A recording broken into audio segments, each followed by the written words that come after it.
Good morning guys! Ngayong araw ay magre-remove tayo ng gel polish using gel remover by the Verna. Gagamitin natin yung sanding file 100/150, then nail drill and pusher.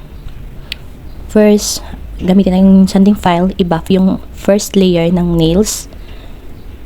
I-buff lang hanggang mawala yung shine ng top layer nails.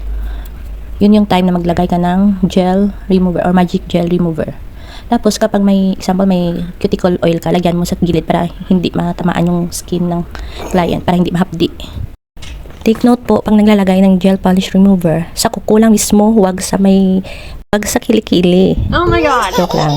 Wag sa may skin, wag itama sa skin. Tapos, kapag nasoak na ng mabuti, pwede nang ikunin ng pusher at tsaka kung kulang pa, malagay another layer ng gel remover. Then, pwede na siyang kunin ng using nail drill. Move natin na hindi nasisira ang natural nails ni client. That's all.